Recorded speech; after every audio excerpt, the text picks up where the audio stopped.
Have you ever wondered how professional chocolatiers achieve that beautiful, glossy finish and satisfying snap in their creations? It's all thanks to a crucial technique called tempering. Without it, your chocolate might look dull, streaky, and melt too easily at room temperature. But don't worry, tempering chocolate at home is absolutely achievable, and we're here to show you how to master it for stunning results every time. First, you'll need to finely chop your chocolate. This helps it melt evenly and quickly. For best results, use a high-quality couverture chocolate, which has a higher cocoa butter content. Next, set up a double boiler by placing a heat-proof bowl over a saucepan with about 1 inch of simmering water, ensuring the bowl doesn't touch the water. Melt about 2/3 of your chopped chocolate, stirring gently with a dry spatula until it reaches its initial melting temperature.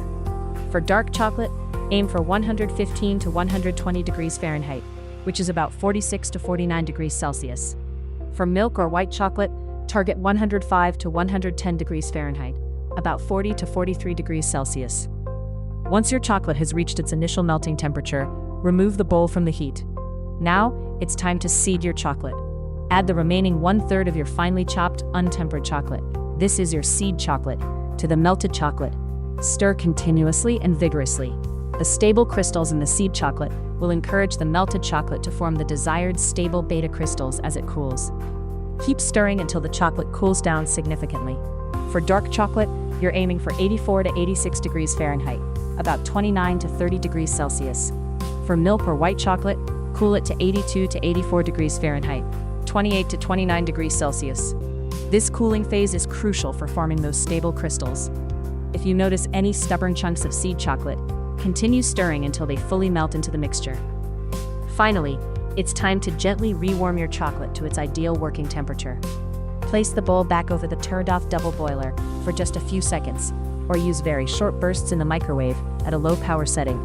Stir constantly until the chocolate reaches 88 to 90 degrees Fahrenheit for dark chocolate, or 86 to 88 degrees Fahrenheit for milk and white chocolate. This is the sweet spot where your chocolate is perfectly tempered and ready for dipping, coating, or molding. A quick temper test is essential. Dip the tip of a clean metal spatula or a piece of parchment paper into your chocolate.